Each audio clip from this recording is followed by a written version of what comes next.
Muy buenas tardes a todas y a todos. Gracias por seguir esta transmisión del Centro de Investigaciones Multidisciplinarias sobre Medio Ambiente y Sociedad. El día de hoy tenemos un evento muy importante, una conferencia magistral a cargo de la doctora Rocío Fuentes Valdivieso del Instituto Politécnico Nacional, quien nos va a platicar de un tema no solamente importante en términos económicos, sino estratégico y muy sentido en términos sociales, que es el tema de la relación que hay entre productividad, exclusión, género, vejez y violencia en el trabajo. La dinámica de esta conferencia será la propia de las actividades que hemos organizado en CIMAS en meses pasados. La doctora Valdivieso tendrá unos 40, 50 minutos para hacer exposición de acuerdo a lo que preparó para este espacio. Posteriormente abriremos una ronda de preguntas, de diálogo para profundizar en el tema.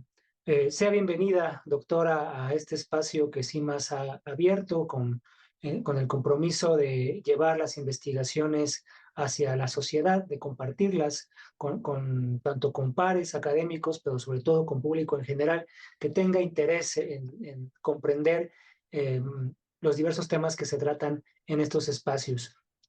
Antes de cederle la palabra para que pueda compartirnos lo que preparó para este diálogo, me gustaría presentarle formalmente mediante la lectura de una breve reseña curricular. La doctora Fuentes Valdivieso cursó el seminario postdoctoral en estudios de género por la Universidad de Ciencias Empresariales y Sociales en Buenos Aires, Argentina. Es doctora en antropología egresada del Instituto de Investigaciones Antropológicas y la Facultad de Filosofía y Letras de la UNAM. Es maestra en antropología social por la Universidad Iberoamericana, licenciada en antropología social por la Escuela Nacional de Antropología e Historia. Realizó el Diplomado Internacional El Feminismo en América Latina, aportaciones teóricas y vindicaciones políticas en la UNAM y el Centro de Investigaciones Interdisciplinarias en Ciencias y Humanidades. Cursó el diplomado en el liderazgo de la mujer en el Centro de Prácticas Universitarias Lucía Botín. Es autora y coautora de varios libros, capítulos del libro, así como de artículos científicos.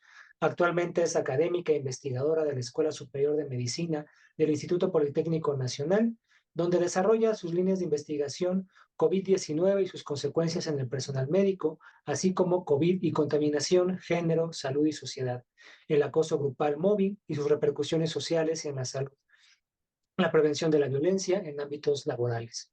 Pues sea bienvenida, doctora Rocío, a este espacio de CIMAS y tiene usted el uso de la voz y de la plataforma para compartirnos lo que haya preparado para este espacio. Gracias, muchas gracias, doctor José Manuel. Gracias por la invitación y por darme este espacio. Y bueno, pues también agradezco a todas las personas que nos están escuchando y voy a empezar a compartir. Este tema entre la productividad y la exclusión, género, vejez y violencia en el trabajo es resultado de una investigación que yo he realizado en el año 2024, eh, que ha sido apoyada por el Instituto Politécnico Nacional. Y en ella se muestran varios problemas que tienen que ver con vejez, trabajo, productividad. Y bueno, uno de los objetivos, o bueno, más bien planteé 4 objetivos para este diálogo. Y el primero es analizar cómo los conflictos intergeneracionales generan violencia laboral y limitan los avances académicos. Por otra parte, mostrar las diferencias generacionales, explicar los desafíos éticos contemporáneos en la educación, las estrategias de resolución y marcos éticos. Aunque yo voy a hablar me enfoqué en esta plática para hablar un poco más de lo que es el ámbito educativo. Sin embargo, este, es, este, estos temas se aplican para diferentes ámbitos laborales. Hace varios años yo inicié una investigación mayor sobre los comportamientos humanos en los ambientes laborales y sobre todo lo que es la violencia laboral. Entonces de ahí derivó este tema que ahora les comparto. y para ello me apoyé en un marco bioético, y el marco bioético incluye los principios fundamentales, que son los principios bioéticos de autonomía, beneficencia, no maleficencia y justicia aplicados a las relaciones intergeneracionales en contextos educativos, garantizando el respeto mutuo y la equidad. La autonomía del estudiante o del trabajador, del estudiante y del docente, por supuesto, o de cualquier trabajador, trabajadora. Y luego la beneficencia en la práctica pedagógica, la justicia generacional en la educación. ¿Cuáles son los conflictos? Los conflictos éticos, los dilemas éticos emergen cuando los valores y expectativas generacionales chocan, creando tensiones entre la tradición pedagógica y las innovaciones educativas contemporáneas. Tensiones entre tradición e innovación, diferencias en valores educativos, desigualdad de oportunidades o más bien las oportunidades por generaciones. Bien, las diferencias generacionales que he encontrado a lo largo de las investigaciones eh, son básicamente en la parte pedagógica y en la interacción laboral. En la parte pedagógica tenemos que los métodos clásicos de enseñanza son generadores de conflictos intergeneracionales. Y bueno, la tecnología educativa limitada por grupos etarios, énfasis en la autoridad, la interacción, estilos de comunicación divergentes, expectativas laborales distintas, conflictos de valores éticos y, en síntesis, lo que podríamos hacer desde un punto de vista ético, debiéramos lograr una integración y equilibrio en estos aspectos. Y esto nos llevaría a un respeto mutuo generacional, un aprendizaje colaborativo y una ética integradora. La pregunta que yo planteé para guiar este diálogo, esta plática, ¿de qué manera se entrelazan la vejez y la jerarquía académica en la configuración de los conflictos intergeneracionales? O sea, a lo largo de mis investigaciones, yo he encontrado múltiples formas de violencia laboral, pero ahora que analicé, bueno, analizamos porque participaron diferentes investigadores y estudiantes de medicina también, que se analizó el vínculo entre la vejez y la jerarquía académica en los ambientes académicos, pero también nos trasladamos en algún momento a los ambientes laborales, sí encontramos, sí encontramos serios conflictos intergeneracionales. Y lo que pudimos ver es que el trabajo deja huellas en la salud y en la memoria, incluso décadas después. O sea, aunque hayan pasado muchísimos años, pero muchos trabajadores y trabajadoras, así como estudiantes, siguieron, e incluso docentes, siguieron acordándose de la vejez, de la violencia vivida en la juventud. Bien, ¿cuál es el contexto para hablar de envejecimiento poblacional? El contexto es que todos y todas envejecemos, vamos a envejecer, y hay un incremento del envejecimiento poblacional en México y en el mundo. Para la Organización Mundial de la Salud, a partir de 60 años en adelante, a partir de los 60 años ya se es un adulto mayor. Pero existe algo que para la Organización Mundial de la Salud, la OMS, dice, bueno, no es suficiente decir que con la edad alguien ya es viejo. Existe una categoría que le llaman nuevas vejeces, y esas nuevas vejeces son los adultos mayores activos laboral y socialmente. La cuestión aquí es que cada vez hay más adultos mayores activos laboral y socialmente dentro de los ambientes laborales. Y entonces esto sí tiene un efecto que puede generar los conflictos intergeneracionales de los que yo les he estado hablando. Y para ello nos lleva a ver que existe una llamada economía plateada, también propuesta por la OMS, que se refiere al conjunto de actividades económicas, productos, servicios e innovaciones dirigidos a satisfacer las necesidades, deseos y expectativas de las personas adultas mayores, así como aprovechar el potencial económico de este grupo poblacional como consumidores, trabajadores y emprendedores. En este sentido, las organizaciones internacionales refieren que hay que aprovechar estas nuevas, estos nuevos grupos, estas nuevas vejeces, porque forman economías plateadas, como se le llama, y que hay una población envejecida que requiere el consumo de cierto turismo, vivienda, salud, tecnologías, porque cada vez la sociedad está más envejecida. Y obviamente se está creando una economía plateada que implica oportunidades y bueno, a partir de la población envejecida. Por ejemplo, el turismo no es el mismo turismo que se organiza para grupos de jóvenes de 20 a 30 años o de 30 a 50 años. La vivienda con el urbanismo van a ser viviendas tal vez de una sola planta y no con escaleras. Entonces, toda esta economía plateada, estas tecnologías, la salud y el cuidado, está replanteando oportunidades, que eso es lo que señalan las organizaciones internacionales, que se deben ver como oportunidades y no como aspectos decadentes. Aquí tenemos una gráfica de CEPAL del 2025 y es un aproximado a qué va a pasar en el 2100. Tenemos una población de 65 años y más por regiones del mundo. Se empezó el cálculo en 1950 al 2100. La línea negra es América Latina.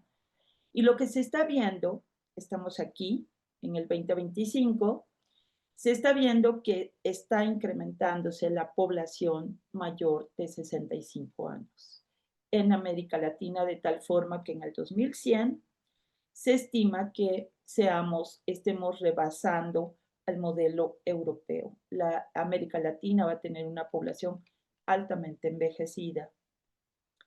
Y bueno, estos efectos de vivir más porque bueno, existen mejoras en las condiciones de vida de los seres humanos y también las cuestiones de salud están generando otro tipo de cuestiones en los ambientes laborales y en los ambientes académicos.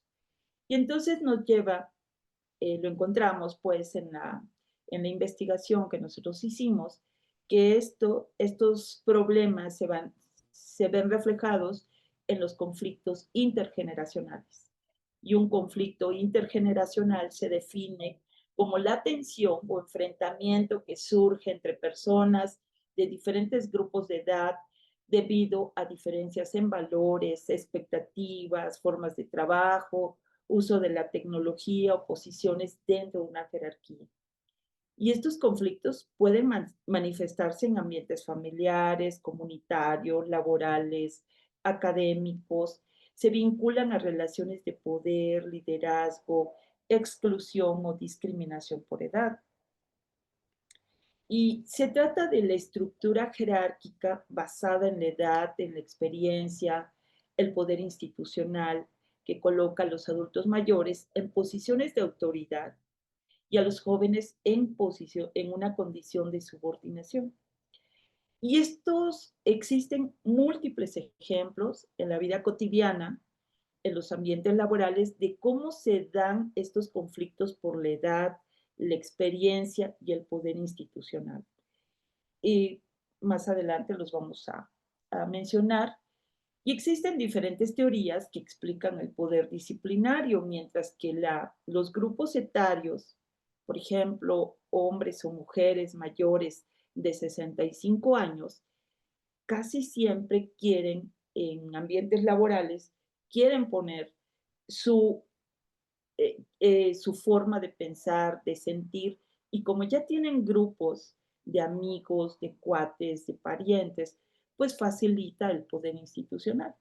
Y esto lleva también a condicionar un poder disciplinario dentro de los diferentes ambientes. Además, existen jerarquías etarias y bueno, hay toda una literatura en gerontología crítica que habla precisamente de este fenómeno porque sí le está preocupando a varios países en la preocupación de muchos gobiernos. ¿Qué va a pasar con la población en 200 años?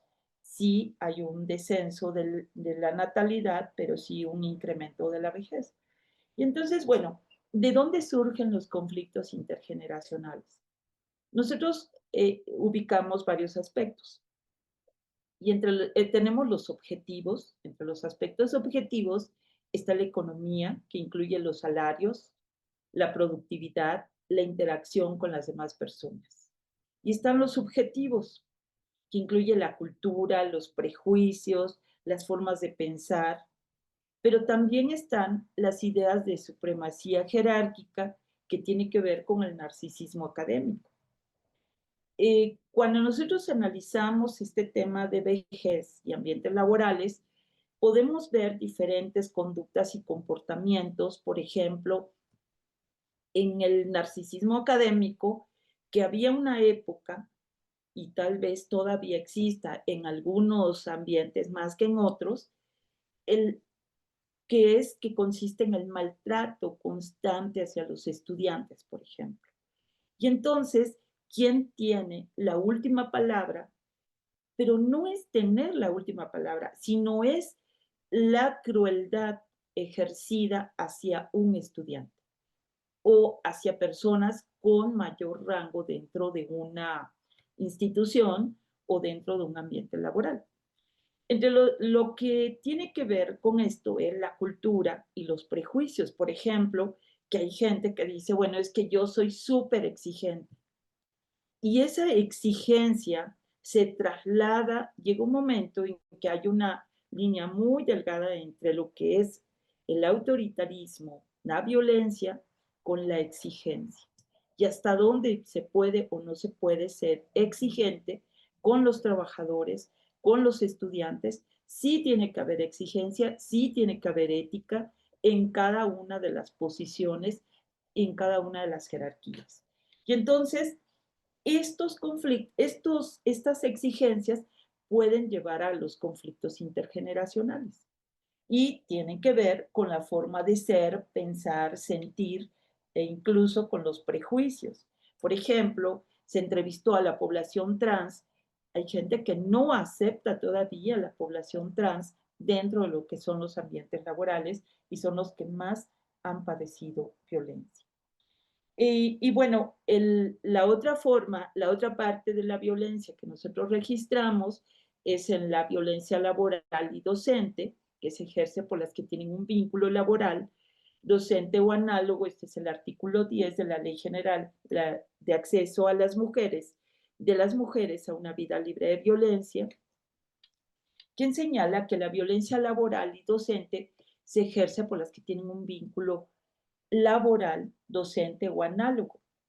Y entonces puede consistir en un solo evento dañino o en una serie de eventos cuya suma produce el daño.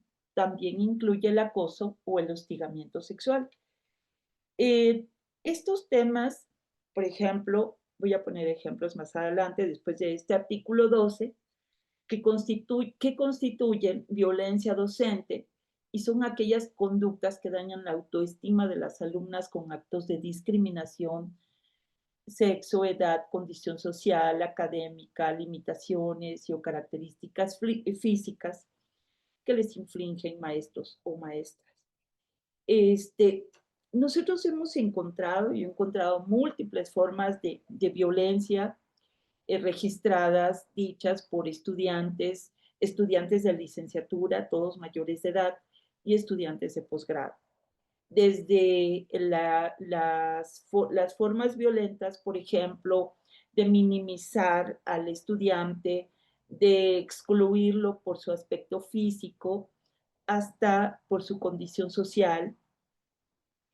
Por ejemplo, ser indígena, este, portar una ropa étnica, y todavía está muy presente estas formas de exclusión en lo que es la violencia docente, ¿no? Y tiene que ver por áreas, insisto.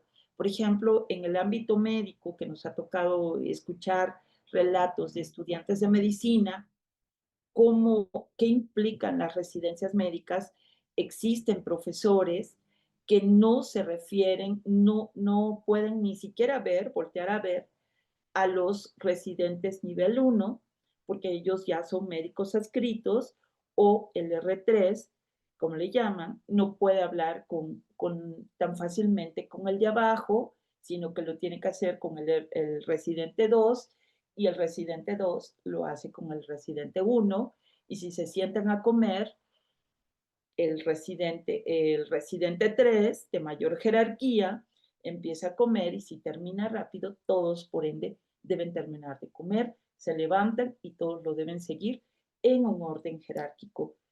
Cuando se comprobó este tipo de relaciones a través de observaciones en algunos hospitales, que insisto, no voy a decir nombres ni hospitales, pero sí, porque lo que nosotros estudiamos son las conductas, los comportamientos humanos, sí es real que hay todavía una gran, muy marcadas estas jerarquías que llevan a una cuestión de violencia, pero en algunos otros casos de crueldad humana, que sí las instituciones deben vigilar que haya un respeto a los derechos humanos. Y tal vez en algunos hospitales, incluso de la República, aquí, de la capital, no se note tanto, pero en otros hospitales del interior de la República que no hay una mayor verificación u observación de estas instituciones, sí pueden darse este tipo, o se están dando todavía, este tipo de conductas que no son apropiadas, que son violaciones a los derechos humanos. Y bueno, tenemos los ejemplos concretos que ya les dije de las residencias médicas, y también las prácticas de enseñanza clínica, exigencias extremas de tiempo, disponibilidad y obediencia que refuerzan la autoridad vertical. La toma de decisiones, las y los jóvenes suelen tener menos voz en protocolos y diagnósticos, aunque tengan conocimientos actualizados. Y este modelo lo podemos encontrar no solamente en el ámbito académico, sino también, insisto, en casi todos los ambientes laborales, incluso dentro de la economía informal. Y entonces, bueno, el, los ejes que comprenden el conflicto intergeneracional, el principal es el conocimiento contra la experiencia. Jóvenes, hombres y mujeres de diferentes identidades de género, actualizados en nuevas tecnologías, evidencia reciente, protocolos modernos, proponen utilizar la inteligencia artificial, y se topan algunos con adultos o adultas mayores, con experiencia acumulada, con renombre, prestigio, redes de poder institucional, redes de cuates, contactos, y bueno, y el choque surge cuando la autoridad de la experiencia se impone sobre la autoridad del conocimiento. Y entonces ocurre que alguien no puede corregirle a un profesor, o a veces a un jefe, porque si se hace, se teme que pueda haber una represalia por ello. Entonces es cuando se pierde el diálogo y se agudiza el conflicto intergeneracional. Además, también existen diferentes estilos de liderazgo. Adultos mayores pueden reproducir prácticas de control y disciplina verticales. Jóvenes que demandan relaciones horizontales, colaborativas y reconocimiento de su autonomía. Incluso jóvenes trabajadores que dicen, bueno, pues dame permiso para acompañar a mi esposa al médico, y un trabajador joven le pide a un jefe de otro grupo etario, y le dice, no, ¿por qué vas a tener que ir a otro lugar a acompañar a tu esposa? Ella lo puede hacer sola. Entonces, todo esto inhibe, impide que se establezcan también relaciones afables entre los grupos familiares. ¿O qué pasa cuando alguien es papá recientemente y en los trabajos no se les permite acompañar a la esposa o participar más de tener una paternidad más activa y todo se le recae, por ende, en las mujeres, ¿no? En las mamás. Y entonces, las mamás, por otra parte, también viven esto, la cuestión de enfrentarse con un trabajo y ser mamás jóvenes, ¿no?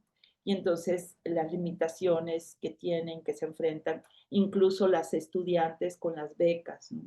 No, pues no te doy beca, no hay espacio para ti. Si quieres, estudia de tiempo parcial, pero no te puedo dar una beca porque acabas de ser mamá o estás embarazada o vas a tener un bebé pronto, pues no. Entonces, los jóvenes demandan relaciones horizontales y con todo lo que se escucha, derechos humanos, movimientos feministas, pero bueno, la realidad suele ser otra.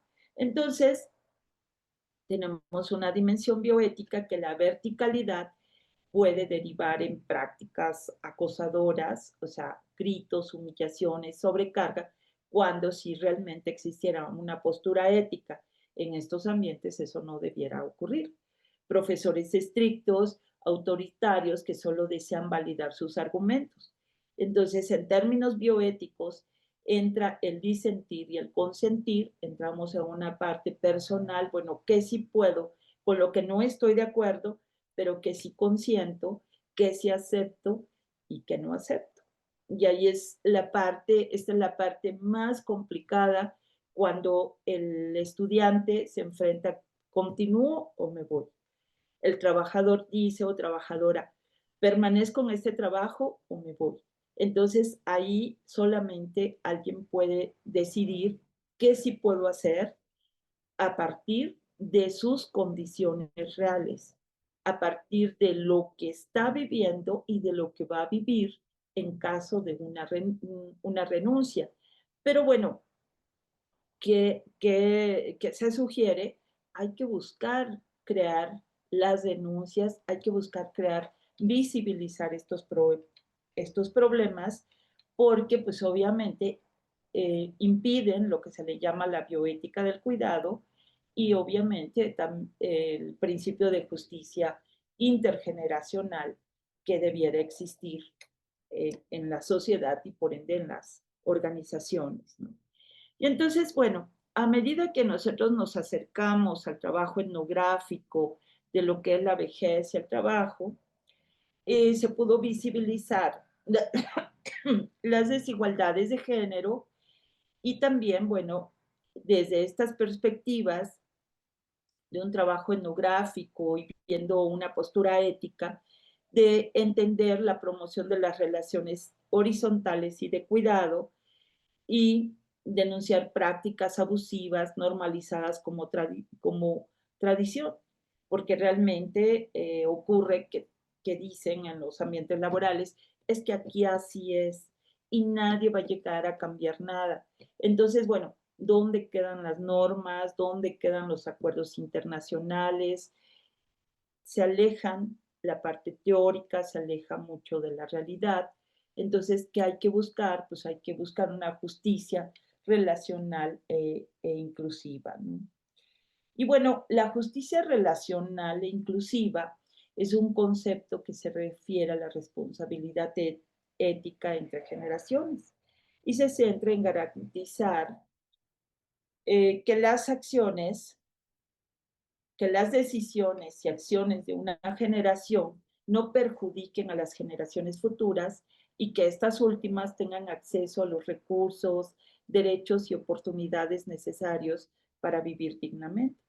Y se aplica a diferentes contextos, como medio ambiente, economía y finanzas públicas, como por ejemplo evitar el endeudamiento excesivo que comprometa la estabilidad económica de generaciones futuras, salud y bienestar social, garantizar acceso a servicios de salud, educación y seguridad social sostenibles a lo largo del tiempo, que esto podría ser una justicia relacional e inclusiva.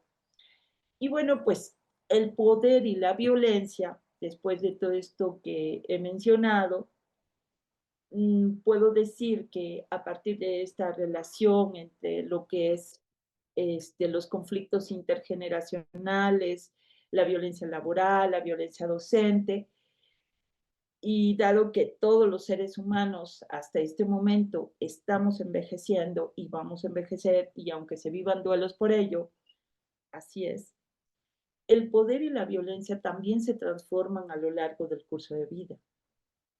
El envejecimiento enfrenta a las personas con su responsabilidad moral. La desconfianza entre jóvenes y mayores reproduce el ciclo del acoso, porque también hay estudiantes, por ejemplo, y trabajadores que repelen, nada más ven a un adulto mayor y enseguida hay un rechazo. Entonces, lo que se propone hacer es crear puentes de interacción, crear puentes para lograr esta interacción entre las diferentes generaciones, porque sí hay conflictos intergeneracionales que limitan el crecimiento académico, el crecimiento laboral, pero también generan la desconfianza entre jóvenes y mayores y obviamente nos lleva desafortunadamente a un ciclo de acoso, que el acoso no siempre es abierto, el acoso puede ser discreto, pero siempre está presente. Y bueno, ¿qué sucede cuando quienes ejercieron el poder desde la violencia se enfrentan a su propia vulnerabilidad en la vejez? Mm, si hubo un acosador, ¿qué pasa con los acosadores cuando llegan a ser viejos? Cuando llegan a la vejez, bueno, cuando llegan a la tercera edad, de acuerdo con el INAPAM, no hay que utilizar el concepto viejos de manera despectiva, sino como una cuestión de análisis y que existen, cito al INAPAM, diferentes vejeces, sí, porque existen diferentes formas de envejecer. Y entonces, ¿qué pasa cuando estos, estos hombres o mujeres con mucho poder llegan a la tercera edad, a una etapa en la que hay vulnerabilidad? Eh, la vejez puede ser también una oportunidad para la reparación moral. Comprender el sufrimiento que alguna vez provocamos nos acerca a una ética del cuidado y de la justicia intergeneracional. Solo así podemos construir espacios de trabajo donde la experiencia y la juventud se reconozcan mutuamente. Existen casos en los que hombres o mujeres han sido muy duros con algún trabajador o trabajadora, y me ha tocado verlo en el caso de los médicos y médicas.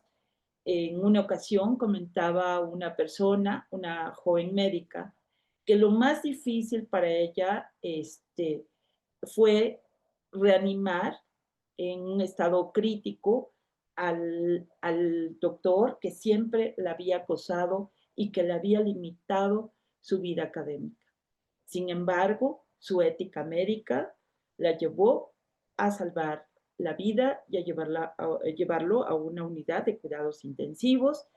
Y entonces yo creo que después de hacer esta investigación sobre vejez y trabajo y exclusión, yo creo que debemos apuntar a construir espacios de trabajo donde la experiencia, la juventud se reconozcan, reconocer a hombres y mujeres adultos mayores toda esta riqueza de experiencia que tienen, de conocimientos, y también hombres y mujeres adultos mayores que no subestimen a hombres y mujeres jóvenes o que no son de los mismos grupos etarios que ellos, porque sí efectivamente hay un gran sufrimiento en estos conflictos intergeneracionales. Y entonces, bueno, pues yo espero que esta plática sea reflexiva y genere algún tipo de diálogo intergeneracional y que se puedan llegar a reflexiones más profundas que nos sean útiles en la vida cotidiana. Muchas gracias. Ah, bueno, pensé que ya había terminado. Por último, la pérdida de poder en la vejez puede vivirse como despojo, pero también como posibilidad de reconciliación. Y bueno, pues muchísimas gracias. Muchas gracias, eh, doctora, por su exposición. Es muy valiosa la reflexión que nos comparte sobre este tema que relaciona la productividad y la exclusión, ¿no? Desde una perspectiva que a la vez vincula categorías que por separado ya es una forma muy compleja de ver el problema y que usted lo articule, me parece una gran contribución al campo de conocimiento de los estudios de género, de los estudios sobre la vejez y de las violencias en espacios laborales. Creo que lo que usted nos comparte, pues nos permite a nosotros comprender y reflexionar sobre cómo el modelo laboral contemporáneo en distintas actividades, en distintas ramas productivas laborales, que de una u otra forma están orientadas a la eficiencia y el rendimiento, ¿no? O mejor dicho, a la productividad, están, digamos, revestidas por un sentido productivista, pues reproduce las estructuras de desigualdad que marginan a las personas, que marginan a los cuerpos, que no encajan con los parámetros de la productividad hegemónica, ¿no? En este caso, las mujeres y las personas mayores, pues son las que más sufren este tipo de violencias al ser desplazadas o precarizadas bajo lógicas que privilegian la juventud, la fuerza, la disponibilidad absoluta, los estándares sociales de productividad, eh, revelando así, como usted dice, un patrón de violencia estructural que combina esta discriminación etaria, prácticas sexistas, de violencia de género, de explotación económica, ¿no? Y creo que esto pues puede abrir la puerta a un debate que invite a cuestionar las bases culturales y económicas tanto del trabajo, pero también que posibilite visibilizar la necesidad de nuevas políticas laborales con un enfoque de justicia y dignidad humana, ¿no?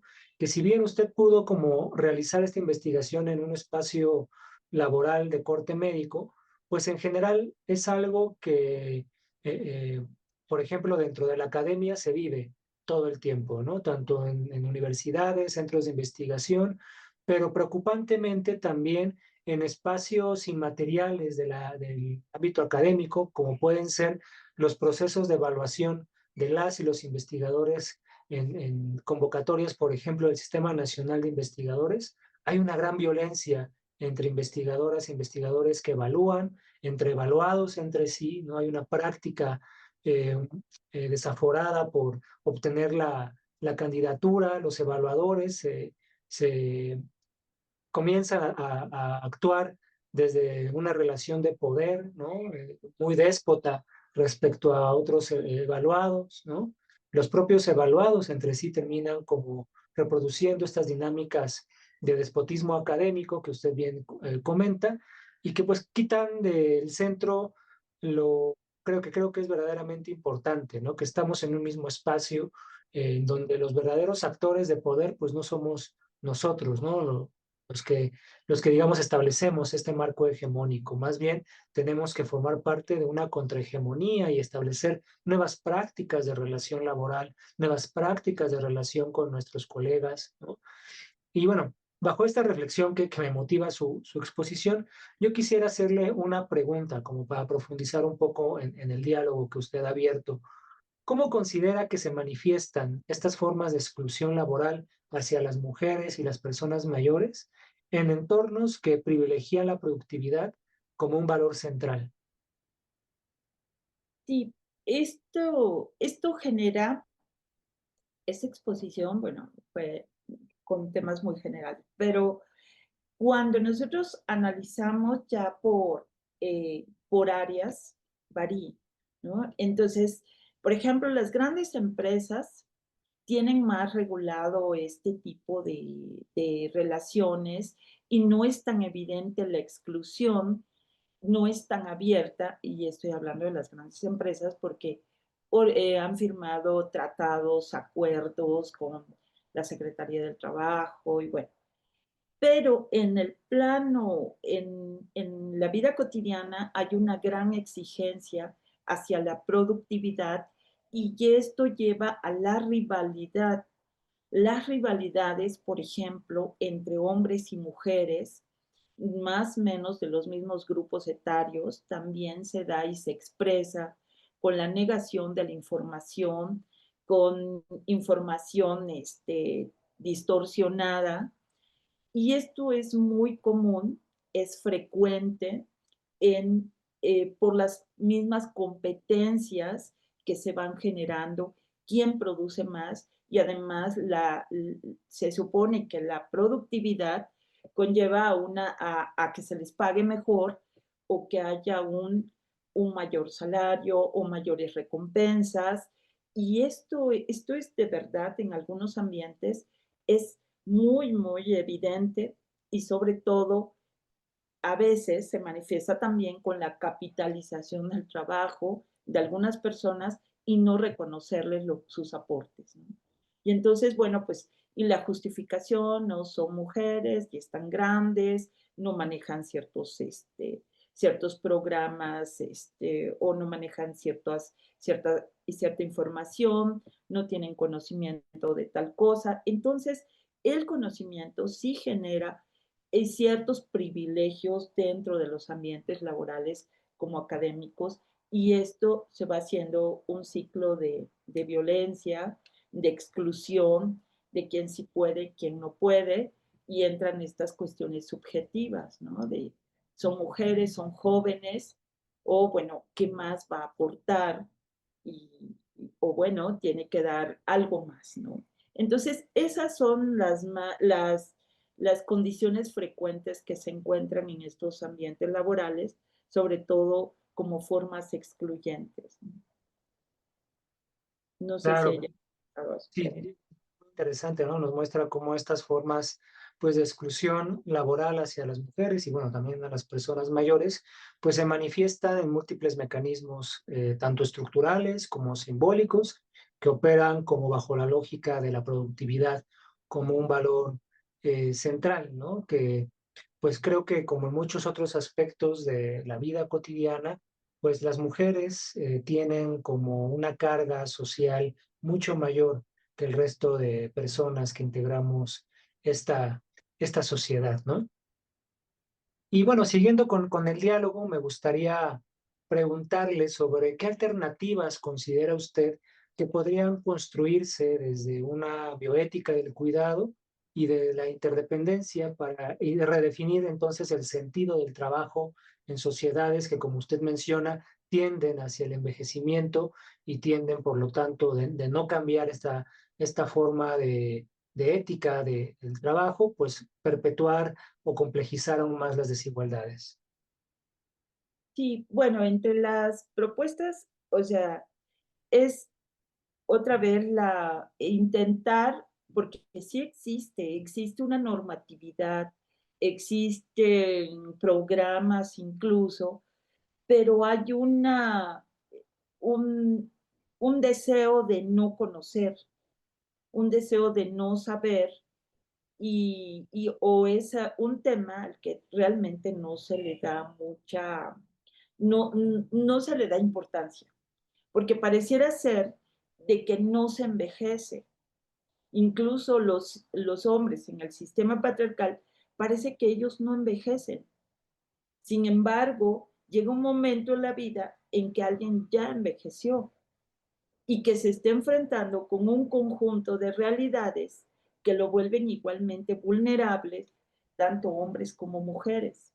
Si hay un momento en algunos casos que nos tocó ver que muchos hombres fueron más vulnerables que las mujeres, o cuando llegaron a la vejez, cuando fueron mayores de 72 años. Entonces, pero mientras se transita la juventud o una etapa productiva y reproductiva, no se piensa en la vejez. y por tanto no hay como tal, o sea, por lo mismo se evitan luego esos temas o se evita conocer de los programas y no se toma una conciencia de qué es llegar a ser adulto mayor dentro de un ambiente laboral. Tan es así que hay gente que no quiere jubilarse y no se quiere jubilar. ¿Por qué no se quiere jubilar? Porque ahí entramos a otra dimensión, la soledad. ¿Qué hago si me jubilo? ¿Con quién hablo si yo no tengo más que todo mi mundo es mi empleo? Entonces, las instituciones, las organizaciones deben tomar nota de ello y crear programas, incluso programas institucionales, de qué hacer con la población adulta mayor, porque hay hombres de 88 años que tienen, hombres y mujeres que tal vez tengan mucho que aportar todavía, dando conferencias, haciendo pequeñas cápsulas de ciencia, encontrar otras formas de canalizar esos conocimientos, esas experiencias, sin tener que llegar al conflicto intergeneracional y que esos conflictos intergeneracionales suelen ser violentos y que es cuando nosotros vimos en qué se convertían los acosadores, que después de muchos años llegan a determinada edad y no son lo que eran antes, ¿no? O quieren ser lo que eran antes, pero ya no, ya las condiciones no les permite ser y entran en una situación de vulnerabilidad, como también vivir alguna forma o muchas formas de exclusión. Entonces, para mí que las instituciones tienen un papel muy importante en este sentido, ¿no? De generar programas, analizar, reconocer que la población está envejeciendo, que cada vez hay una población activa, dinámica, que está llegando a los 78 años y más, con nuevas propuestas tal vez, pero también hay una población joven que está tratando de insertarse al ambiente laboral y entra en conflicto con estas generaciones. Claro, es muy importante lo que dice, cómo estas prácticas de discriminación, de exclusión, pues se terminan presentando como un enfrentamiento entre integrantes de la sociedad, lo cual imposibilita crear espacios de comunión, de organización, de solidaridad, porque se están enfrentando no solamente por las diversas violencias de género, sino ahora por las diferencias de edad, ¿no? Cuando en realidad lo que si algo nos ha enseñado la historia es que cada edad del entramado social cumple una función en el propio proceso de reproducción social y tendría que respetarse y tendría que articularse bajo un mismo objetivo, ¿no? Y que además en el aspecto que usted menciona de las personas adultas mayores que no deciden jubilarse tanto por la soledad, como un argumento, pero también creo que otro argumento es que muchas veces con la jubilación las personas llegan a perder entre el 60 o 70% de su salario. Y esto en la sociedad contemporánea no se lo pueden permitir. Entonces son ellos mismos, aunque podrían ser violentadores, ellos mismos son violentados por la propia estructura económica de nuestra sociedad que les obliga a extender su jornada laboral vital más allá de los 60 años, 75 años, ¿no? Llegando incluso a fallecer sin haberse jubilado y sin haber disfrutado una vejez digna, ¿no? Pues doctora, a manera de cierre, no sé si quisiera dar alguna reflexión, un mensaje final para terminar con la actividad y con su participación en este espacio. No, bueno, nuevamente gracias yo creo que este es sin duda un tema que nos debe llevar a la reflexión, si las condiciones de seguridad social para tomar una decisión de dejar un trabajo o llegar a la jubilación es un punto muy importante que sin duda el Estado tiene también que tomar nota de esas condiciones, ¿no? ¿Por qué? Porque esto genera muchos conflictos y que esto también deteriora las relaciones interpersonales en los ambientes laborales. Y bueno, pues yo les invito a todos los que nos vayan a escuchar o nos estén escuchando que se llegue a la reflexión y replantear qué más se puede hacer a lo largo del transcurso de la vida y una vez que se llegue a ser adulto mayor. Y bueno, pues nuevamente, gracias por este espacio. Muchas gracias, doctora. Pues para cerrar esta sesión, quisiera, a nombre del Centro de Investigaciones Multidisciplinarias en Ciencias Ambientales y Sociedad, quisiera expresar un profundo agradecimiento a la doctora Rocío Fuentes Valdivieso por su valiosa ponencia, que nos ha permitido reflexionar críticamente sobre las tensiones entre productividad, exclusión y dignidad en el mundo del trabajo.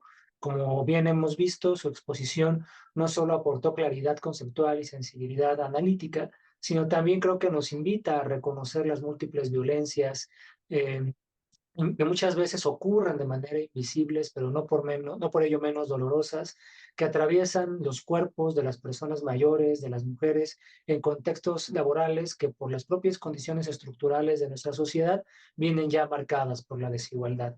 Creo que su ponencia nos permite abrir la posibilidad de repensar el trabajo desde esta ética del cuidado, la justicia, la solidaridad, recordándonos que una sociedad verdaderamente productiva es aquella que pone la vida y la equidad en el centro de las estructuras, en el centro de las dinámicas, ¿no? Pues en nombre del equipo organizador, de las autoridades de CIMAS, le agradecemos profundamente su participación y el compromiso que inspira a quienes seguimos apostando por un futuro más humano y más justo. Pues muchas gracias, doctora, y estamos en comunicación. Gracias, doctor José Manuel. Muchas gracias.